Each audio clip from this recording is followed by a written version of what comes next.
Un homme a été ciblé par les enquêteurs. Tout laisse à penser qu'il pourrait être impliqué dans la disparition du petit Émile, qui est introuvable au Vernet depuis le 8 juillet 2023. Les gendarmes de la section de recherche de Marseille et du groupement de gendarmerie locale mènent depuis ce mardi 17 octobre une perquisition dans une maison du Haut-Vernay, où a disparu le petit Émile le 8 juillet 2023. Une information révélée par Le Parisien. L'occupant des lieux présenterait un profil intéressant pour l'enquête à la suite de témoignages recueillis le désignant comme suspect potentiel, précisent nos confrères, tout en ajoutant que cet homme est connu de la justice pour des délits mineurs et ferait, selon une source proche de l'enquête, parler de lui car il ne correspond pas aux codes locaux.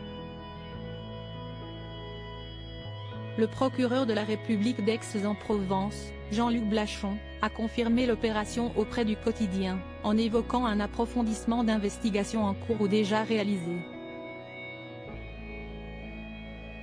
Le Parisien tient toutefois à préciser qu'aucune garde à vue n'a été lancée pour l'heure. Probablement en raison de manque de preuves concrètes.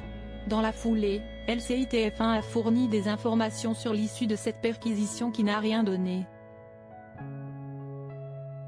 Selon leurs sources, cette perquisition a été menée avec 5 chiens et 2 télépilotes de drones notamment.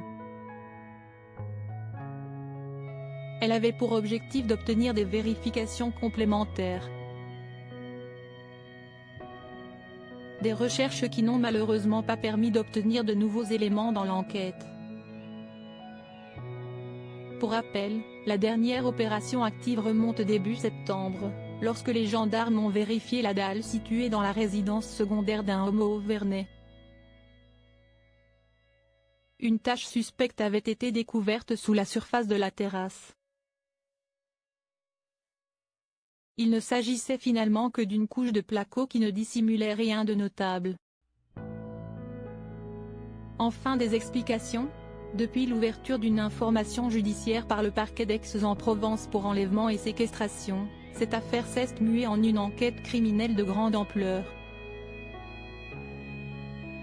Si les recherches menées ne sont pas toujours à 100% fiables, cette perquisition pourrait donc potentiellement déboucher sur un début de réponse concernant les raisons et la vérité sur cette très inquiétante disparition du petit garçon, qui ne cesse d'être commentée que ce soit par la presse ou les habitants de ce petit village.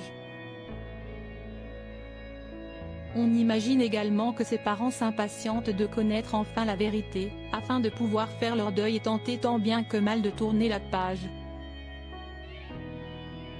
Ils ont également sans doute toujours l'espoir de retrouver leur fils, même si celui-ci s'amenuise de jour en jour.